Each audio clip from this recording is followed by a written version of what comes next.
जब कंस मारा गया तो उसके ससुर को बहुत दुख हुआ। कंस का ससुर जरासंध।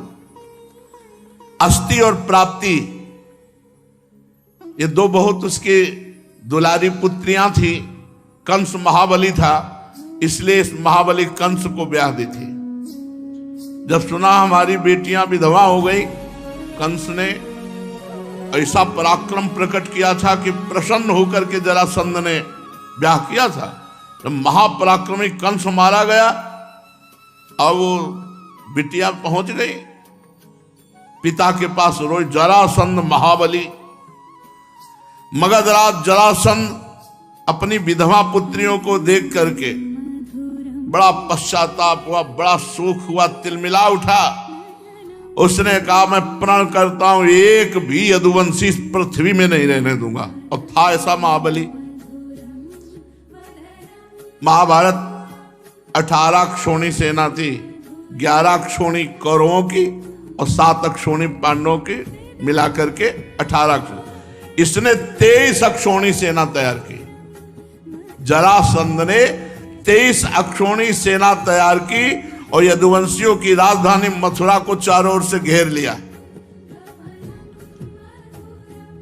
हड़कंप मच गया, पूरी मथुरा पूरी घिर गई। 23 अक्षोणी सेना, चारों तरफ से सूचना मिली। भगवान श्री कृष्ण ने देखा जरासंध की सेना क्या है, उमड़ता हुआ समुद्र है और चारों तरफ से मथुरा घेर चुकी है और पूरे मथुरावासी भयभीत, प्राण व्याकुल। भगवान श्री कृष्ण ने कहा कि कोई भी विचलित मत हो, कुछ नहीं बिगाड़ पाएगा ये जरासंध। भगवान ने मगधराज जरासंध को नरपतियों की पैदल, घुड़सवार, रथी, हाथियों की 23 अक्षोणी सेना देखी। भगवान ने संकल्प किया अब मैं इनका विनाश करूंगा। 23 अक्षोणी सेना, और इसको मारूंगा नहीं, इसको ऐसे जिंदा वापस भेजूंगा जिससे बार बार इतनी सेनाएं लाएगा, पृथ्वी का भार हल्का करूंगा। सुनो भाई, मुर्गा बकरा खाने वाले वो कहते हैं हम पृथ्वी का भार हल्का कर रहे हैं। हाँ, इनका अवतार हुआ पृथ्वी का भार हल्का करने के लिए। कहते अगर हम खाएंगे नहीं तो ये जीव बहुत बढ़ जाएंगे। अरे पृथ्वी का हल्का करने के लिए भगवान है यार, तुम काहे को पाप करते हो। अब मेरे अवतार का प्रयोजन यही है, समय समय पर धर्म रक्षा के लिए, बढ़ते हुए अधर्म को रोकने के लिए मैं अनेकों शरीर ग्रहण करता हूं। भगवान ने तुरंत संकल्प किया। आकाश में शास्त्रों सूर्य जैसे चमकते हुए 2 रथ आ गए, युद्ध की सारी सामग्रियों से सुसज्जित। भगवान का दिव्य सारथी दारुक एक रथ को हाँक रहे थे, दूसरे में भगवान बलराम जी के आयुध, दिव्य सनातन भगवान के आयुध, सुदर्शन चक्र, कौमोद की गदा, ये सब उपस्थित हो गए। बलराम जी से कहा भैया समेटा जाए इनको, 23 अक्षोणी सेना है, 23 अक्षोणी सेना। आज हमें अपना मानने वाले यदुवंशियों पर भारी विपत्ति आ गई है। देखो ये आपके दिव्य आयुध आपकी शोभा बढ़ाने के लिए आ गए। भगवान बलराम जी का हल और मूसल, हल से फंसाकर मूसल से, और भगवान के तो दिव्य अस्त्र ही हैं। अब आप इस रथ पर सवार होइए और शत्रु सेना का संहार कीजिए और अपने स्वजनों को विपत्ति से बचाइए। साधुओं की रक्षा करना हम दोनों का अवतार ग्रहण करने का उद्देश्य है। 23 अक्षोणी सेनाएं पृथ्वी का विपुल भार है, हे भ्राताश्री से नष्ट कीजिए, भगवान श्री कृष्ण ने बलराम जी से कहा। अब भगवान श्री कृष्ण और बलराम जी ने सलाह करके कवच धारण किया, रथ पर सवार हुए, मथुरा से निकले। छोटे से सेना जो अंग रक्षा कर रही थी, आगे आगे श्री कृष्ण और बलराम जी। श्री कृष्ण रथ हाँक रहा था दारुक। भगवान पुरी से बाहर निकलकर 5 जन शंख का नाद किया। शंख की भयंकर ध्वनि सुनकर के 23 अक्षोणी सेना थर थर कांपने लगी। शंख ध्वनि सुनकर के मगधराज जरासंध ने देखा कि इतनी जोर की शंख ध्वनि, अपना रथ बढ़ाकर सामने लाया और कहा, बच्चा तू ही कृष्ण है? क्यों? जरासंध कंस का ससुर, तो भगवान तो बच्चा लग ही रहे। 11 वर्ष में यहां से पधारे तो कुछ वर्ष गुरुकुल सेवन किए होंगे। कह रहते तो 9 किशोर, ये कोई दाढ़ी मुझ थोड़ी आ जाती है। भगवान सदैव 9 किशोर रहते हैं। तो कह रहा है, बच्चा तू ही कृष्ण है? अरे पुरुषाधम, तूने हमारे दामाद कंस को मारा। भगवान तो कोमल भुजा ऐसे दिखाई दे रहे। अरे तू तो निरावित बच्चा है और कंस को मार डाला। बड़ा उसको आश्चर्य हो रहा है कि ये बच्चा कैसे कंस को मार डाला। और ये नहीं सोच रहे कि जब निरा बच्चा थे 6 दिन के, तब पूतना को मार दिया था। तेरे साथ तो नहीं लड़ूंगा, क्योंकि मुझ जैसे वीर को तेरे जैसे बच्चे से लड़ने में कोई लाभ नहीं। हार जाए जीत जाए कोई लाभ नहीं, तेरे से तो नहीं लड़ूंगा। या तू इतने दिनों तक छिपता फिरता रहा, तूने कैसे कंस को मार डाला? उसको बड़ा आश्चर्य हो रहा है कि ये बच्चा कंस को कैसे मार सकता है।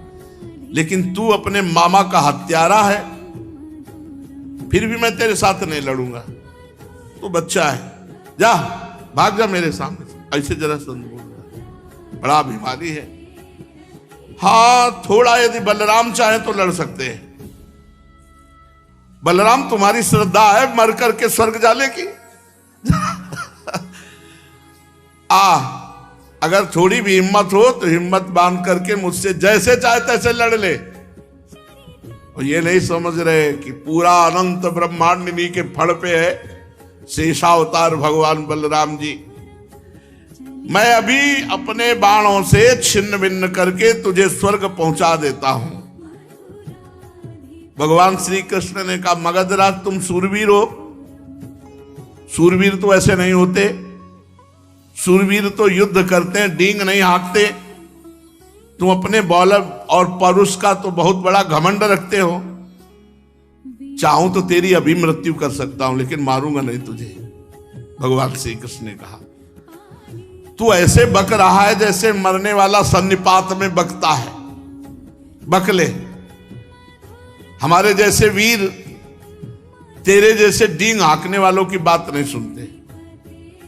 परीक्षित, जैसे वायु बादलों से सूर्य को और धुएं आग को ढक लेती है, ऐसे ही भगवान श्री कृष्ण को चारों तरफ से मगधराज की सेना ने घेर लिया और बाणों की वर्षा कर दी चारों तरफ से। यहां तक कि भगवान का रथ सारथी कुछ नहीं दिखाई दे रहा, आधा धुंध, चारों तरफ से बाण चल रहे। अब जो अटारियों पर चढ़े हुए मथुरावासी देख रहे, सब हाहाकार मच गया कि अभी तो प्रारंभ ही हुआ युद्ध। भगवान का, बलराम जी का और श्री कृष्ण का सब रथ और सब ढक गया बाणों से। भगवान श्री कृष्णचंद्र जी की गरुण चिन्हित ध्वजा और बलराम जी की ताल चिन्हित ध्वजा, ये सब ढक गई। तो मथुरावासी तो सोचे अब तो मार ही डालेंगे हम सबको, क्योंकि जब वहां ये हालत है तो यहां तो। लेकिन ये एक क्षण के लिए ऐसा हुआ। भगवान श्री कृष्णचंद्र ने देखा कि सूरवीर हैं ये भाई, बड़े बड़े लड़ाकू हैं। जैसे पानी की बूंदें बरसती हैं, ऐसे बाण वर्षा भगवान के ऊपर हो रही थी। भगवान ने अपने सारंग धनुष का प्रत्यंचा चढ़ाया, अद्वितीय अजेय। ये सारंग धनुष ऐसा है, अद्वितीय अजेय। सारंग धनुष की टंकार करके जे ही एक बाण चढ़ाया, बस जे ही एक बाण चढ़ा के छोड़ा तो अनंत बाण रूप धारण करके सब बाणों को काट करके सैनिकों का संहार करने लगे। ये भगवान के धनुष और बाण का चमत्कार। झुंड के झुंड उसी से बाण निकलने लगे और सब जितने बाण थे सब बाणों को काट करके और जितने सैनिक थे सबको काटने लगे।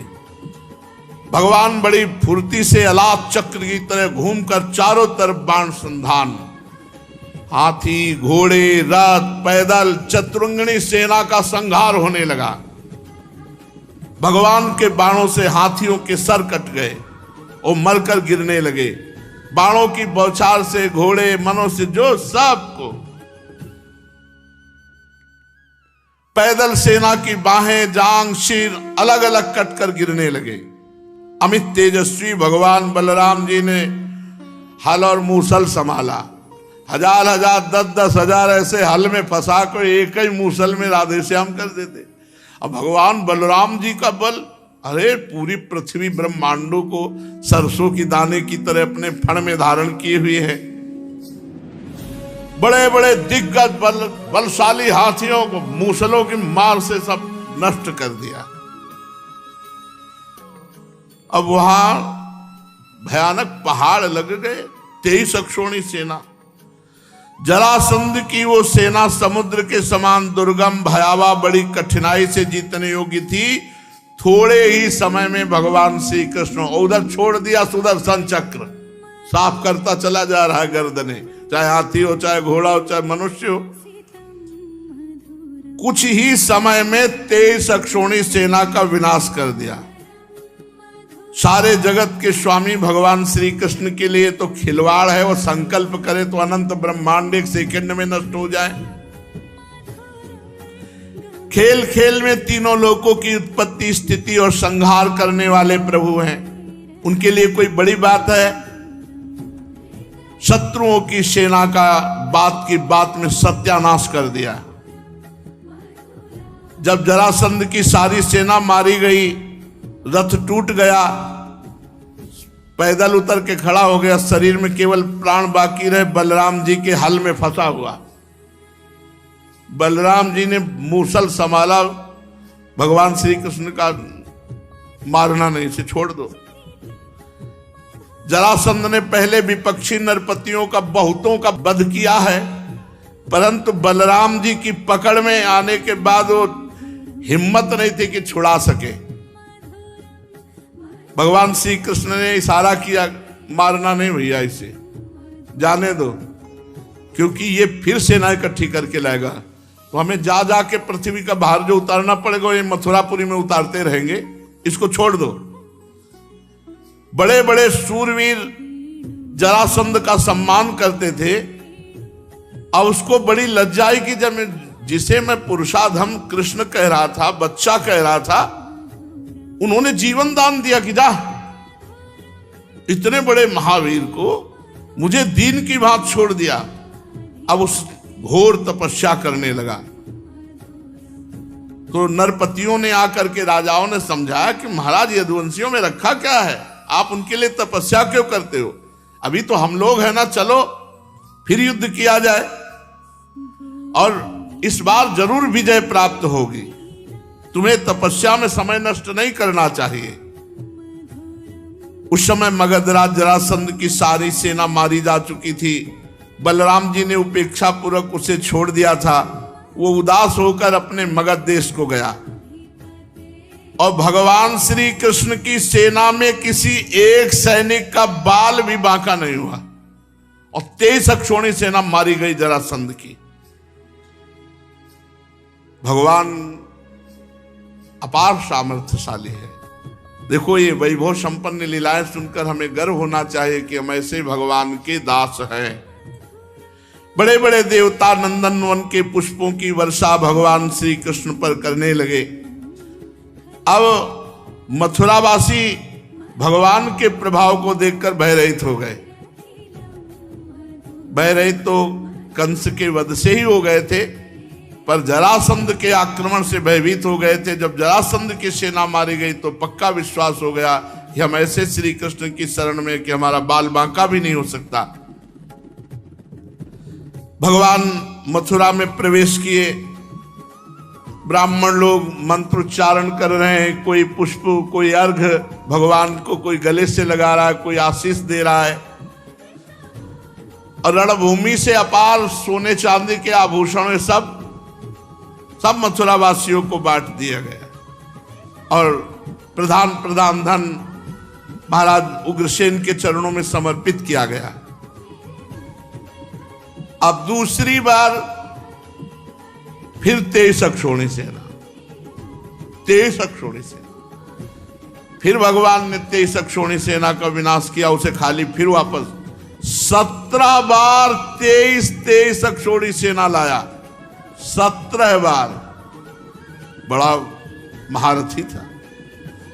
17 बार 23 अक्षौणी सेना इकट्ठी करके मगधराज जरासंध ने भगवान श्री कृष्ण के द्वारा सुरक्षित यदुवंशियों से युद्ध किया, किंतु हर बार भगवान की शक्ति के सामने सब नष्ट हो जाता, सारी सेना नष्ट हो जाती और भगवान बलराम जी फिर उसे उपेक्षा पूर्वक छोड़ देते। जरासंध अपनी राजधानी लौट जाता। अब 18वीं बार तैयारी की और हजारों ब्राह्मणों से अनुष्ठान कराता था जरासंध। बहुत ब्राह्मण भक्त था।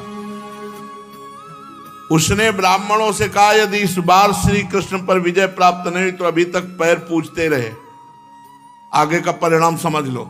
इस बार अगर फल नहीं दिखाई दिया तो ब्राह्मणों ने भगवान से प्रार्थना की, नमो ब्रह्मणे देवाय गो ब्राह्मण हिताय च, हे कृष्ण हे जगत गुरु महाराज, अब आपको हारना होगा। अगर इस बार ये नहीं जीता तो महाराज हम सब ब्राह्मणों का पता नहीं क्या करेगा। ब्राह्मणों ने अनुष्ठान वाला तो छोड़ दिया, श्री कृष्ण से प्रार्थना का अनुष्ठान किया और भगवान ब्राह्मणों पर विशेष कृपा करते हैं। जो ब्रह्म ऋषि जन है, तो विधान बनाया भगवान ने। जिस समय आक्रमण करने के लिए चला 18वां युद्ध 23 अक्षौणी सेना लेकर, उसी समय भगवान के मन स्वरूप श्री देवर्षि नारद जी ने, एक काल यवन नाम का बड़ा वीर म्लेच्छ योद्धा था, उसने देवर्षि नारद जी से कहा, कोई त्रिभुवन में है हमारे जोड़ का? बोले तू क्या है उनके सामने, चला जा, मथुरा में है इस समय, श्री कृष्ण नाम है, तेरी भुजाओं की सब खुजली मिटा देंगे। काल यवन भागता हुआ आया, 3 करोड़ म्लेच्छ सेना उसके साथ थी। 23 अक्षौणी सेना लेकर जरासंध आक्रमण करने आ रहा है। पूरी मथुरा को घेर लिया 3 करोड़ म्लेच्छ सेना और ललकारा, कौन है? श्री कृष्ण, आओ। भगवान श्री कृष्ण ने बलराम जी से विचार किया कि ये तो बड़ी समस्या आ गई। 23 अक्षौणी सेना लेकर के जरासंध आ रहा है और इधर कालेवन 3 करोड़ म्लेच्छ सेना लेकर घेर लिया मथुरापुरी को। अब ये तो 2-2 विपत्तियां हो गई। इस बलशाली यवन ने बड़ी समस्या पैदा कर दी। भला इनके लिए कोई समस्या है? देखो, अगर हम इससे लड़ने लगे तो जरासंध बस पहुंचने ही वाला है, वो हमारी पूरी मथुरापुरी को नष्ट कर देगा, क्योंकि चिढ़ा हुआ है। 17 बार 23 अक्षौणी सेना मारी गई। अब ऐसा करते हैं, पहले एक दुर्ग का निर्माण करते हैं और पूरे अपने निज जनों को वहां भेज देते हैं। तो भगवान ने जिस दुर्ग का निर्माण किया समुद्र के जल में, वो द्वारिकापुरी, और द्वारिकापुरी में अपनी योग माया के द्वारा समस्त प्रियजनों मथुरा वासियों को द्वारिकापुरी पहुंचा दिया और स्वजन संबंधियों को किले में पहुंचाकर भगवान बलराम जी से सलाह करके और बढ़िया माला डाल करके पान पाके मुस्कुराते हुए निकले। नारद जी ने बताया था, 4 भुजा, श्याम रंग पीतांबर धारण किए हुए, मोर पंख का मुकुट धारण किए हुए। उसने देखा काल यवन ने, यही श्री कृष्ण, वे श्री कृष्ण। भगवान भागे, अरे बोले 2-2 हाथ करो, नारद जी ने बताया कि तुम बहुत बड़े वीर हो। भगवान भाग पड़े ब्रह्म ऋषियों को बचाने के लिए।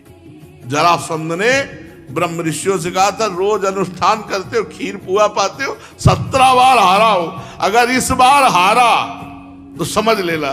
तो वो ये अनुष्ठान देखो, भगवान अपने भक्त के लिए, इनके लिए यवन को और जरासंध को मारना कोई खिलवाड़ इनके लिए क्या है? केवल सोच भ्रगुटी विलास सृष्टि लय हुई, भगवान भाग चले। तो एक भगवान का नाम हुआ रणछोर।